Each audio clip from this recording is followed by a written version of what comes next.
அனைவருக்கும் வணக்கம். இன்று நாம் பார்க்க இருப்பது எலக்ட்ரான்களை பற்றி. ஏற்கனவே கடந்த பதிவில் நாம் அனைத்திற்கும் அடிப்படையானது அணுக்கள் என்று பார்த்தோம்.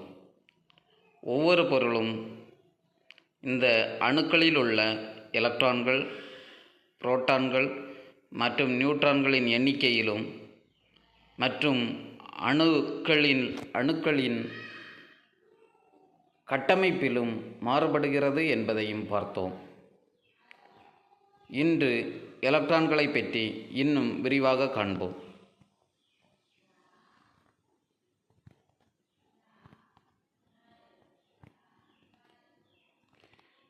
நாம் பார்ப்பது எலக்ட்ரான்களினுடைய கட்டமைப்பு. காப்பரில் உள்ள எலக்ட்ரான்களினுடைய கட்டமைப்பை பற்றி பார்த்து கொண்டிருக்கின்றோம். காப்பரில் உள்ள மொத்த எலக்ட்ரான்களினுடைய எண்ணிக்கையானது 29. மொத்த நியூட்ரான்களின் எண்ணிக்கையானது 35. இதனுடைய ஃபஸ்ட் ஆர்பிட்டில் உள்ள எலக்ட்ரான்களினுடைய எண்ணிக்கை 2. இரண்டாவது ஆர்பிட்டில் உள்ள எலக்ட்ரான்களின் எண்ணிக்கை 8. மூன்றாவது ஆர்பிட்டில் உள்ள எலக்ட்ரான்களினுடைய எண்ணிக்கை 18. நான்காவது ஆர்பிட்டில் உள்ள எலக்ட்ரான்களின் எண்ணிக்கை 1.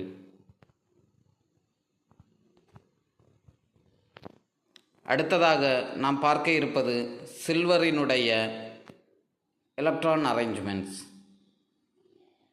சில்வரில் உள்ள எலக்ட்ரான்களின் எண்ணிக்கை 47. இதில் உள்ள நியூட்ரான்களின் எண்ணிக்கை 61. சில்வரினுடைய ஃபஸ்ட் ஆர்பிட்டில் உள்ள எலக்ட்ரான்களின் எண்ணிக்கை 2. இரண்டாவது ஆர்பிட்டில் உள்ள எலக்ட்ரான்களின் எண்ணிக்கை 18. மூன்றாவது ஆர்பிட்டில் உள்ள எலக்ட்ரான்களின் எண்ணிக்கை 18. நான்காவது ஆர்பிட்டில் உள்ள எலக்ட்ரான்களின் எண்ணிக்கை 1. நாம் இப்போது 2 மெட்டீரியல்ஸில் 2 பொருட்களில் உள்ள எலக்ட்ரான்களினுடைய கட்டமைப்பில் உள்ள வித்தியாசத்தை பார்த்தோம். அதில் உள்ள எண்ணிக்கை மற்றும் எலக்ட்ரான்களினுடைய அரேஞ்ச்மெண்ட்ஸ் எவ்வாறு இருக்கிறது என்பதை பார்த்தோம். இதை போன்று ஒவ்வொரு பொருளில் உள்ள எலக்ட்ரான்களினுடைய எண்ணிக்கை மற்றும் அரேஞ்ச்மெண்ட்ஸ் ஆனது மாறுபடுகிறது.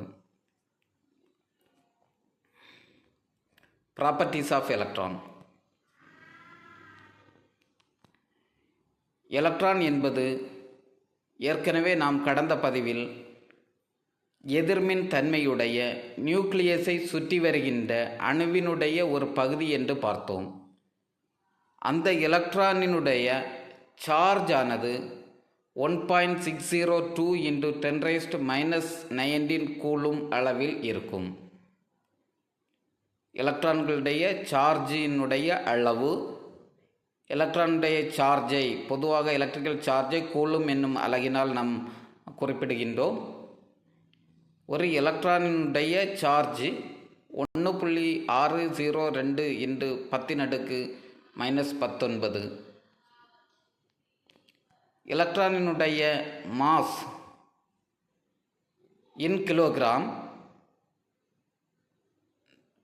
9.0 × 10⁻⁻31 கிலோகிராம். ஒரு எலக்ட்ரானினுடைய நிறையானது 9.0 × 10⁻⁻31 kg அளவில் இருக்கும்.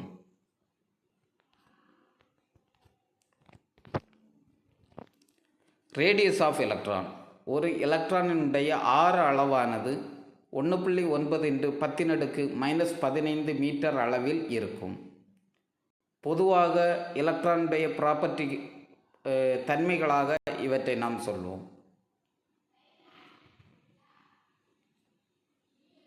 EM characteristics. எலக்ட்ரானுடைய எலக்ட்ரான் ஒரு அணுவில் உள்ள நியூக்ளியஸை சுற்றி வருவதற்கு மற்றும் ஒரு எலக்ட்ரானானது நேர்மின் தன்மையால் இழுக்கப்படுவதற்கு காரணமான ஒரு தன்மையை இந்த E/M கேரக்டரிஸ்டிக்ஸ் என்கின்றோம். சார்ஜ் அண்ட் நிறைக்கு இடையிலான விகிதத்தினால் இதை நாம் அளவிடுகிறோம். இபிஎம் கேரக்டரிஸ்டிக்ஸ் ஆனது சார்ஜ் டிவைடட் பை மாஸ் ஆல் கிடைக்கிறது. இதனுடைய அலகு கூலும் பை கிலோகிராம் என்கின்றோம். இதிலிருந்து மிக சிறிய அளவுள்ள எலக்ட்ரானானது மிக அதிகமான ஆற்றலை வெளிப்படுத்துகிறது என்பதை நம்மால் புரிந்து கொள்ள முடியும். சாதாரணமாக 1 கிலோகிராம் அளவுள்ள எலக்ட்ரான்களை எடுத்துக்கொண்டால் அதில் உள்ள சார்ஜின் அளவு 1.77 into 10⁻11 இருக்கும் என்பதை இதிலிருந்து நாம் புரிந்து கொள்ளலாம். இதுவே எலக்ட்ரான்கள் நேர்மின் தன்மையால் ஈர்க்கப்படுவதற்கான காரணம். ஏற்கனவே கடந்த வகுப்பில் நாம் பார்த்தோம், புரோட்டான்கள் நேர்மின் தன்மையுடையவை. நேர்மின் தன்மையுடைய புரோட்டான்களினுடைய எடையானது எலக்ட்ரான்களை விட மிக மிக அதிகம். சாதாரணமாக 1836 எலக்ட்ரான்களை ஒன்று சேர்த்தால் வருவதற்கு உரிய எடையின் அளவு ஒரு புரோட்டானுடைய எடையாக இருக்கும். ஆகையால் சார்ஜ் பை மாஸ் என்னும் இந்த இஎம் கேரக்டரிஸ்டிக்ஸ் ஆனது எலக்ட்ரான்களுடைய மிக முக்கியமான தன்மை. இதுவே எலக்ட்ரான்கள் நியூக்ளியஸை சுற்றி வருவதற்கும் எலக்ட்ரான்கள் கண்டக்டர் வழியாக ஓடி மின்னோட்டத்தை ஏற்படுத்துவதற்கும் காரணமான ஒரு முக்கியமான தன்மையாகும். எனர்ஜியின் எலக்ட்ரான். சாதாரணமாக எலக்ட்ரான் கொண்டிருக்கும் எனர்ஜியானது 2 வகையான எனர்ஜியை கொண்டிருக்கின்றது.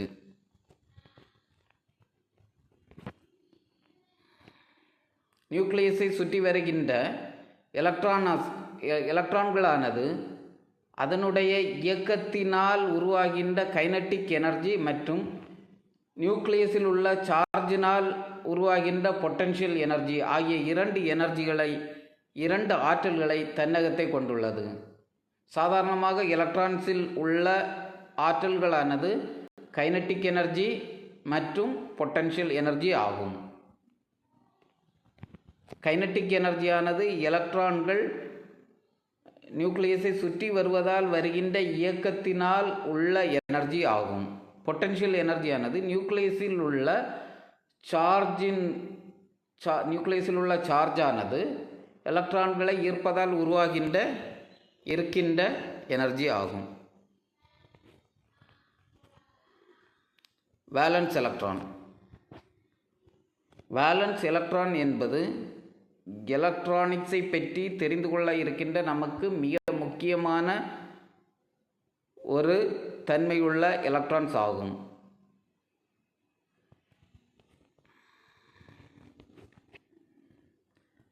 ஒரு அணுவில் உள்ள கடைசி ஆர்பிட்டில் சுற்றி வருகின்ற எலக்ட்ரான்களை வேலன்ஸ் எலக்ட்ரான்கள் என்கின்றோம். மிக மிக முக்கியமான ஒரு தன்மையுடையது வேலன்ஸ் எலக்ட்ரான் ஆகும். இந்த வேலன்ஸ் எலக்ட்ரான்களை அடிப்படையாக வைத்துதான் எல்லா எலக்ட்ரானிக்ஸ் டெவலப்மெண்ட்டும் அமைகிறது என்பதையும் நாம் கவனத்தில் கொள்ள வேண்டும். வேலன்ஸ் எலக்ட்ரான் மிகவும் முக்கியத்துவம் வாய்ந்த ஒன்று. நாம் மிக கவனத்தில் கொள்ள வேண்டிய ஒன்று. ஒரு அணுவில் உள்ள கடைசி ஆர்பிட், அதாவது அவுட்டர்மோஸ்ட் ஆர்பிட் என்கின்ற கடைசி ஆர்பிட்டில் உள்ள எலக்ட்ரான்களை வேலன்ஸ் எலக்ட்ரான்கள் என்கின்றோம். ஒரு அணுவில் உள்ள கடைசி ஆர்பிட்டில் உள்ள கடைசி சுற்றுப்பாதையில் உள்ள எலக்ட்ரான்களை வேலன்ஸ் எலக்ட்ரான்கள் என்கின்றோம்.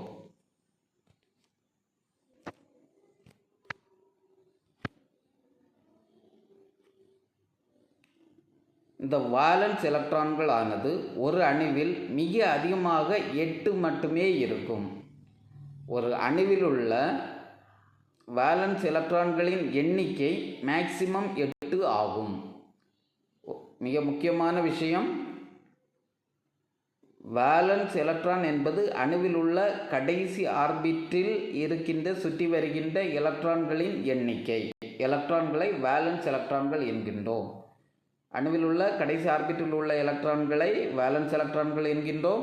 இந்த வேலன்ஸ் எலக்ட்ரான்களின் எண்ணிக்கை மேக்சிமம் 8 ஆக இருக்கும். இந்த வேலன்ஸ் எலக்ட்ரான்களின் எண்ணிக்கை மேக்சிமம் 8 ஆக இருக்கும்.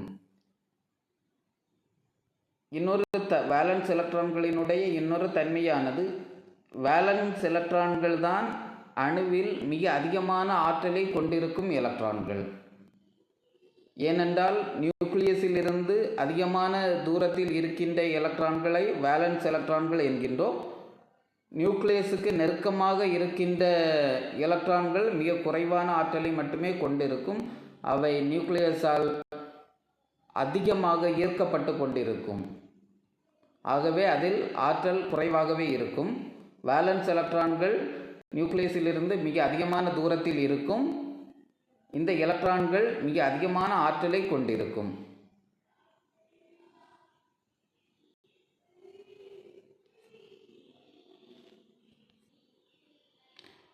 Valence electrons as conductivity.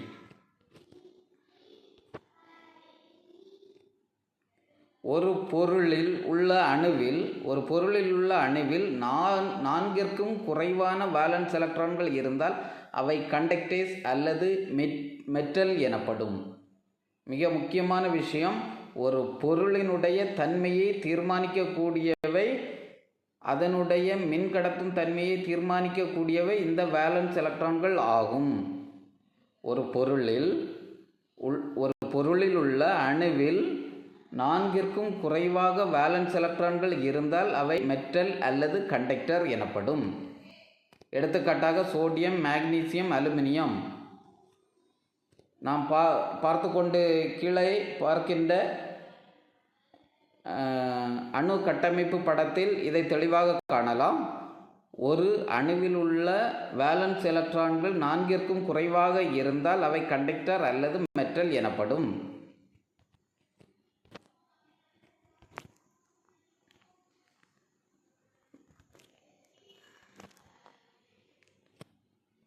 ஒரு அணுவில் உள்ள வேலன்ஸ் எலக்ட்ரான்களின் எண்ணிக்கை நான்கிற்கும் அதிகமாக இருந்தால் அவை இன்சுலேட்டர் ஆர் நான் மெட்டல் எனப்படும்.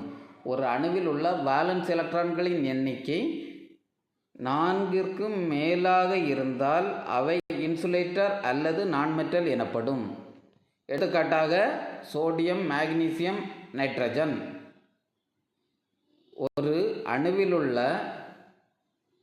வேலன்ஸ் எலக்ட்ரான்களின் எண்ணிக்கை நான்கிற்கு அதிகமாக இருந்தால் அவை இன்சுலேட்டர்ஸ் அல்லது நான் மெட்டல் எனப்படும். நாம் பார்க்கக்கூடியது நைட்ரஜனுடைய அணு கட்டமைப்பு படம்.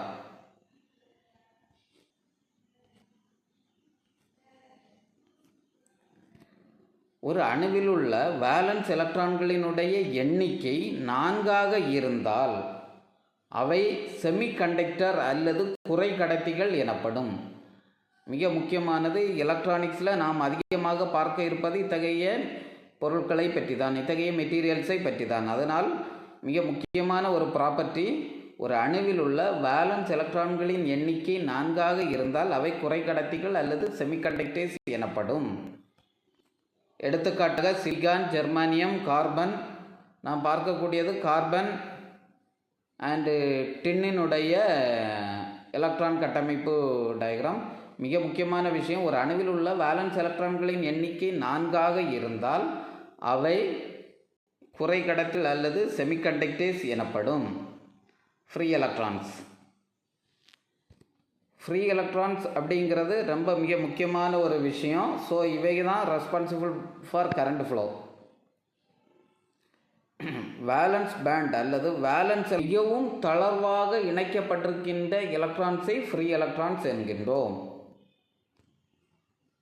இந்த ஃப்ரீ எலக்ட்ரான்ஸ் தான் சாதாரணமாக கண்டக்டரில் கரண்ட்டு ஃப்ளோ ஆகிறதுக்கு காரணம். இந்த ஃப்ரீ எலக்ட்ரான்ஸ் தான் நேர்மின் முனையை நோக்கி ஈர்க்கப்படுகிறது, செல்கிறது. இவைகளால் தான் சாதாரணமாக கரண்ட் கண்டக்ஷனுங்கிறது நடக்கிறது. ஸோ அப்போ ஃப்ரீ எலக்ட்ரான்ஸ்னால் என்ன அப்படின்னு பார்த்தோன்னா, ஃப்ரீ எலக்ட்ரான்ஸ்னால் ஒரு வேலன்ஸ் பேண்டில் அல்லது ஒரு அணுவினுடைய கடைசி ஆர்பிட்டில் இருக்கக்கூடிய வேலன்ஸ் எலக்ட்ரான்களில் மிகவும் தளர்வாக இணைக்கப்பட்டிருக்கின்ற எலக்ட்ரான்களை ஃப்ரீ எலக்ட்ரான்ஸ் என்கின்றோம். ஒரு சிறிய எனர்ஜி கிடைத்தாலே இந்த எலக்ட்ரான் அந்த அணுவிலிருந்து பிரிந்து சென்றுவிடும். அத்தகைய தன்மையுடைய எலக்ட்ரான்களை ஃப்ரீ எலக்ட்ரான்ஸ் என்கின்றோம். ஸோ இத்தகைய எலக்ட்ரான்கள் தான் சாதாரணமாக கரண்ட் கண்டக்ஷனுக்கு ரெஸ்பான்சிபிள். நன்றி.